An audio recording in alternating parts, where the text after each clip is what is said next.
Hello student, fine coaching classes के video lecture में आपका स्वागत है। हम देखते हैं क्लास 10। ये वीडियो जो है कि क्लास 10 के लिए है। क्लास 10 में जो है कि हम प्रकाशिकी से पढ़ रहे थे। प्रकाशिकी, ठीक। इससे हम पढ़ रहे थे, दर्पण के बारे में पढ़ रहे थे, ठीक। आज हमने जो है कि हमके पढ़ना क्या है, हम देखेंगे कि अवतल दर्पण द्वारा, हम यहाँ पर हेडिंग डाल दे रहे हैं अवतल, ठीक।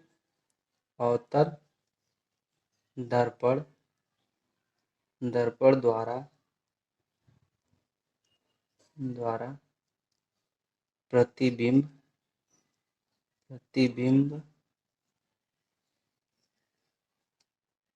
बनाने का नियम,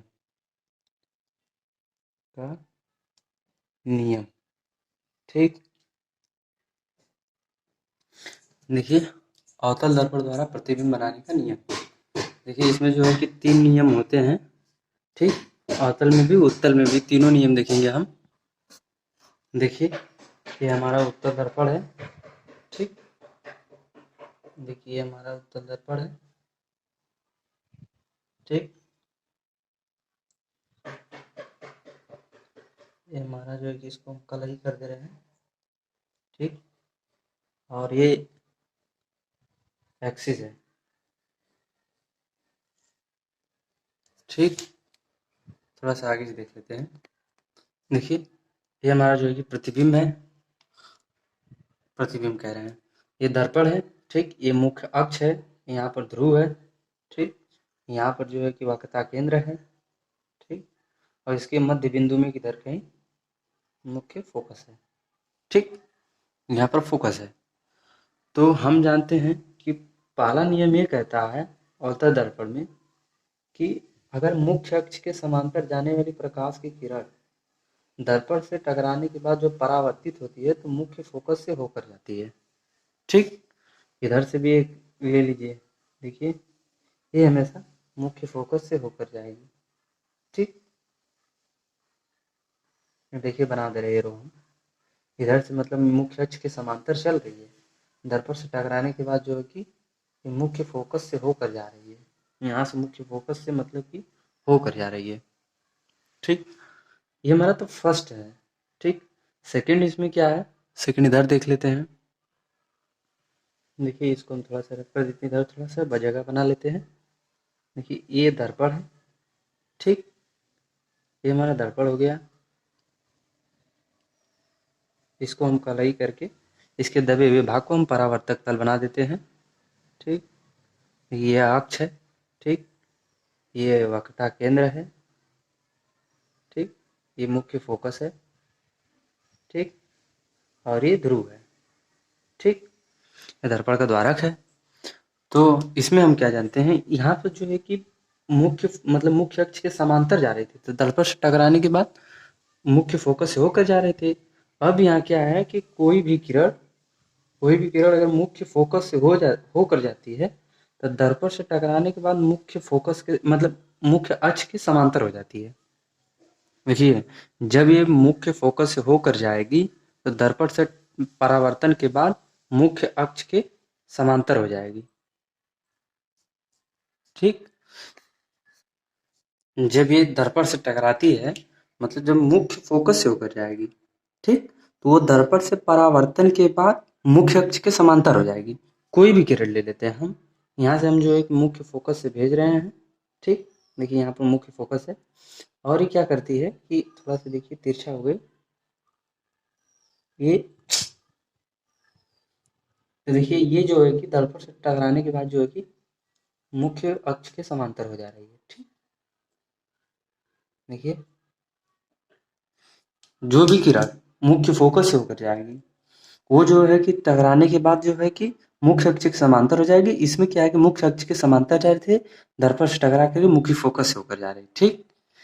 और अब देखिए तीसरा नियम में, इधर से देखिए एक्स्ट्रा पॉइंट इसको हम रफ कर लेते हैं। देखिए,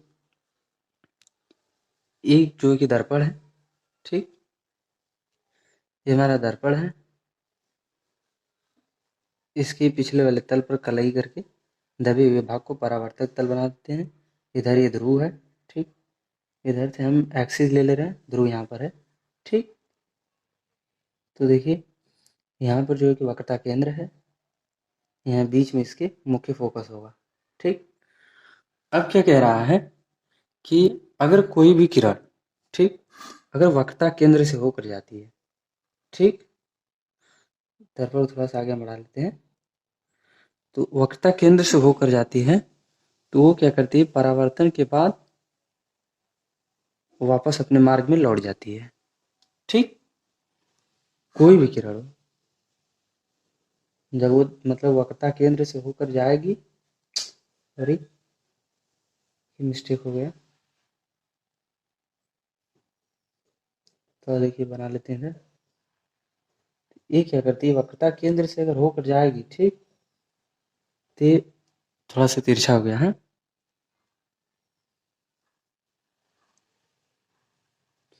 देखिए तो हम क्या करते हैं कि इसमें जब ये दर्पण से टकराती है तो जो है कि मुख्य मतलब अपने अपने ही मार्ग में वापस लौट जाती है, ठीक। ये हमारे 3 नियम हैं। इस नियम को जरूर, ये फर्स्ट है, ये सेकेंड है, ये थर्ड नियम है, ठीक। एक बार विस्तार से हम समझ लेते हैं कि कोई भी प्रकाश की किरण अगर मुख्य अक्ष के समांतर जा रही है तो परावर्तन के बाद मुख्य फोकस से होकर जाएगी।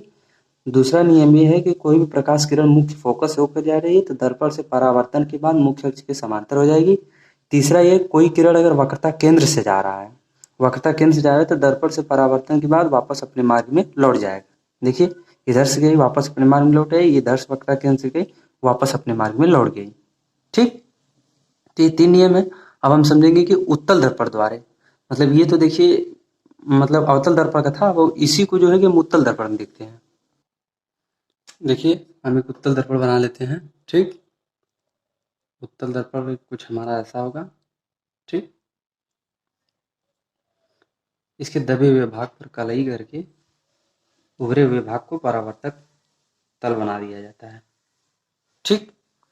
तो देखिए ये हमारा जो है कि दर्पण का ध्रुव है, ठीक। यहाँ से हम एक्सिस लेते हैं, ठीक। अब एक्सिस लेते हैं तो देखिए ये जिस गोले का कटा भाग होता है तो उसका केंद्र जो है कि यहाँ पर होगा, मुख्य फोकस यहाँ पर होगा। थोड़ा सा हम दूरी बना कर लेते हैं, ठीक। देखिए इसका केंद्र यहाँ पर होगा, ठीक। अगर इसी गोले को हम ऐसे कर लिया जाए तो इसका केंद्र यहाँ पर होगा, तो यहाँ पर लिखेंगे हम सी, इसको एफ लिखेंगे, ठीक। इसका इधर था तो हम इस साइड लिए थे, लेकिन इसका जो है कि इस साइड है तो मतलब हम इसका इधर लेंगे। तो अब जो है कि इसके इस दबे हुए भाग पर कलई करके उभरे हुए भाग को परावर्तक बना दिया जाता है, ठीक। तो देखिए इसमें जो है कि किरण मुख्य अक्ष के समांतर जा रही थी, अरे मुख्य अक्ष के समांतर जाने वाली किरण दर्पण से टकरा करके मुख्य फोकस से होकर जा रही थी। लेकिन इसमें क्या है, किरण मुख्य अक्ष के समांतर जाएगी, दर्पण से टकराने के बाद मुख्य फोकस से आती हुई प्रतीत होगी, ठीक। तो देखिए ये किरण जो है कि मुख्य अक्ष के समांतर जा रही है, ठीक। और देखिए ये मतलब कि यहाँ पर तो हकीकत में मतलब मुख्य फोकस से तो आएगी नहीं, फोकस तो इधर है, तो मतलब जो है कि हम ये जो है कि परावर्तक इधर हो जाएगा, ठीक। जब ये परावर्तक हो जाएगा तो देखिए इसको थोड़ा सा मिलाने पर, ठीक, तो हमको क्या प्रतीत होता है कि मुख्य फोकस से आती हुई प्रतीत होती है, ठीक। देखिए इसमें क्या हो रहा था कि ये जो है कि मुख्य अक्ष के समांतर जा रही थी, दर्पण से टकराने के बाद मुख्य फोकस से होकर जा रही थी, और इसमें जो है कि मुख्य फोकस से आती हुई प्रतीत हो रही है। देखिए मुख्य अक्ष के समांतर जब गई परावर्तन के बाद उस साइड में चली गई, लेकिन देखने पर यहाँ से लग रहा है कि मुख्य फोकस से आती हुई प्रतीत हो रही है, ठीक। तो हमारा पहला नियम हो गया कि कोई भी किरण उत्तल दर्पण में अगर किरण मुख्य अक्ष के समांतर जा रही है तो दर्पण से परावर्तन के बाद मुख्य फोकस से आती हुई प्रतीत होगी, ठीक। अब जो है कि हम दूसरा वाला देखते हैं। देखिए इसमें एक और था कि अगर कोई भी किरण देखिए मुख्य अक्ष से जा रही है, ठीक, अगर मुख्य मतलब मुख्य फोकस की ओर जा रही है, ठीक, ये परावर्तन के बाद मुख्य अक्ष के समांतर हो जाती है, सॉरी देखिए मिस्टेक हो गया, परावर्तन के बाद क्या होगा, ये मुख्य अक्ष के समांतर हो जाएगा, ठीक। देखिए इधर से तो मुख्य अक्ष के समांतर जा रही थी, लेकिन ये जो है कि किरण मुख्य फोकस की तरफ जा रही थी। परावर्तन के बाद मुख्य अक्ष के समांतर होगी, लेकिन देखने से ये लग रहा है कि मुख्य फोकस से आती हुई प्रतीत होती है। ठीक, तो देखिए ये हमारा फर्स्ट नियम। अगला नियम देखते हैं। ये मिस्टेक हो गया, इसको इस तरफ दिखाना तो इससे दिखा दिया। कोई भी किरण, ठीक, परावर्तन इधर हो रहा है ना, देखिए मुख्य अक्ष के समांतर जा रही है, परावर्तन के बाद इस दिशा में लौट गई तो ये मुख्य फोकस से आती हुई प्रतीत होगी। ठीक, देखिए किरण जब मुख्य अक्ष के समांतर जाती है तो परावर्तन के बाद मुख्य फोकस से आती हुई प्रतीत होगी उत्तल दर्पण में। ठीक, ये हमारा उत्तल दर्पण है। ठीक, यहाँ पर लिख लीजिए उत्तल दर्पण। ये हमारा अवतल दर्पण था, ये उत्तल दर्पण है। तो यहाँ पर लिखेंगे वही चीज़ सेम रहेगी। यहाँ पर लिखिए उत्तल दर्पण द्वारा प्रतिबिंब बनाने के नियम। ठीक, कोई भी किरण मुख्य अक्ष के समांतर जाएगी, दर्पण से टकराने के बाद मुख्य फोकस से आती हुई प्रतीत होगी। ये भी देखिए, ठीक, दोनों सेम है। तो अब हम अगला वाला देखते हैं। देखिए यहाँ पर उत्तल दर्पण बनाएंगे। ठीक,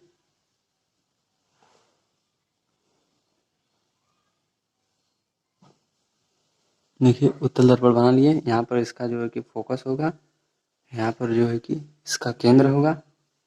ठीक, एफ सी, और जो है कि इसको कलाई कर देते हैं। ठीक, तो ये परावर्तक बन जाता है।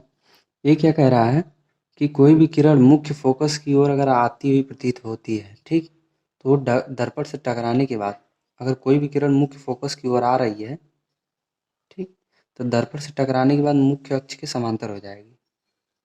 ठीक,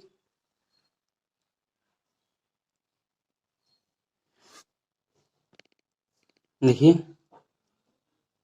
मुख्य फोकस की ओर आती हुई प्रकाश की किरण परावर्तन के बाद मुख्य अक्ष के समांतर हो जाएगी, लेकिन देखने पर ये ऐसा लगता है कि मुख्य फोकस से आ रही है। ठीक, आती हुई प्रतीत होती है। देखिए ये भी किरण है। ठीक,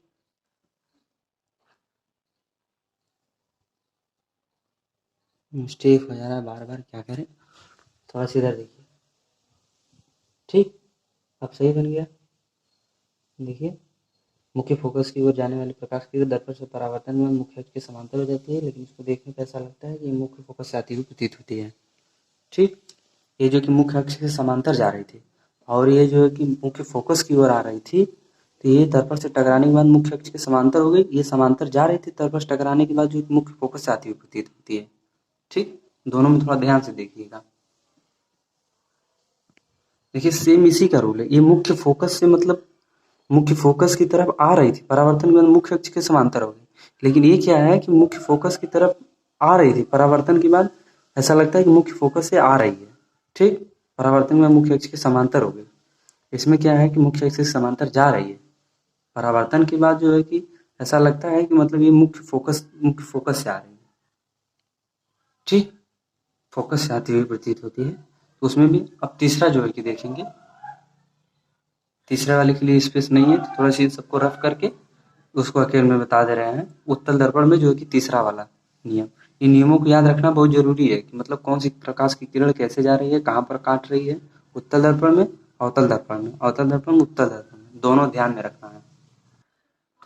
देखिए इसमें हम उत्तल दर्पण लेते हैं। ठीक, ये हमारा उत्तल दर्पण हो गया। ठीक, और ये हमारा एक्सिस हो गया।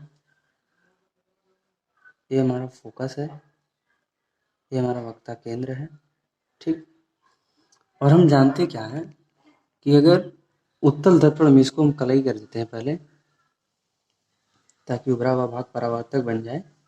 ठीक, देखिए हम जानते हैं कि कोई भी अगर प्रकाश की किरण, ठीक, अगर अवतल दर्पण पर आपतित होती है, ठीक, आपतित होती है, ठीक, तो अगर वक्रता केंद्र की ओर आपतित होती है, देखिए अगर वक्रता केंद्र की ओर आपतित हो रही है, ठीक, तो क्या होता है कि वापस अपने मार्ग पे, सॉरी, वापस अपने मार्ग पर लौट जाती है। लेकिन इस किरण को थोड़ा सा आगे बढ़ाने पर हमको लगता है कि ये वक्रता केंद्र से आती हुई प्रतीत होती है। ठीक, ये वक्रता केंद्र से आती हुई प्रतीत होती है। ठीक, इधर से भी देख लेंगे। देखिए, इधर ये उत्तल दर्पण पर आपतित होती है, परावर्तन के बाद वापस अपने मार्ग पे लौट जाती है, लेकिन इसको आगे बढ़ाने पर ऐसा लगता है कि ये वक्रता केंद्र से आती हुई प्रतीत होती है। ठीक, देखिए इसमें जो वक्रता केंद्र से होकर जा रही थी, दर्पण से परावर्तन के बाद परावर्तन के बाद अपने मार्ग पर वापस लौट जा रही थी, लेकिन इसमें ये दर्पण पर आपतित होती है, परावर्तन के बाद अपने मार्ग पे वापस लौट जाती है, लेकिन देखने से अगर हम यहाँ से देखेंगे तो ऐसा लगता है कि वक्रता केंद्र से आ रही है। ठीक, तो इतना हम समझ गए। अब उसमें 3 नियमों है, 3 नियम ये था, 2 नियम इसमें बताए के रब किए हैं, तो इन तीनों नियमों को याद रखना है। अब हम जो है कि रखेंगे, मतलब यहाँ पर वस्तु का रखने का क्रम देखेंगे। ठीक, अगले वाले वीडियो लेक्चर में हम जो है कि मतलब देखेंगे, मतलब वस्तु को रखने का क्रम। ठीक, रखने का क्रम कि वस्तु कहाँ पर रखेंगे। पहला होता है इनफाइनाइट पर रखा जाता है, पहली कंडीशन। फिर इसके बाद जो है कि अनंत और वक्रता केंद्र के बीच में रखी जाती है। ठीक, अनंत और वक्रता केंद्र के बीच में रखी जाती है। फिर वस्तु को जो है कि वक्रता केंद्र पर रखा जाता है। ठीक, फिर वक्रता केंद्र पर रखा जाता है। फिर इसके बाद जो है कि चौथी कंडीशन ये होती है कि और वक्रता केंद्र और जो है कि मुख्य फोकस के बीच में रखा जाता है। ठीक, फिर पांचवी कंडीशन ये होती है फोकस पर रखा जाता है। ठीक, छठी कंडीशन ये होती है कि मुख्य फोकस और ध्रुव के बीच में रखा जाता है। ठीक, फोकस और ध्रुव के बीच में रखा जाता है। देखिए ये जो है कि मुख्य फोकस और ध्रुव के बीच में रखा जाता है, ये हमारा छठवां कंडीशन है। तो 6 स्थितियां रखने का है, तो हम इसको जो है कि अगले वाले वीडियो लेक्चर में समझेंगे। अगर हाँ हमारा वीडियो आपको अच्छा लगे तो प्लीज़ हमारे चैनल को सब्सक्राइब जरूर कीजिएगा, साथ में बेल आइकन दबाइएगा ताकि नोटिफिकेशन आपको मिल सके। तब तक के लिए नेक्स्ट वीडियो मिलते हैं। Thank you.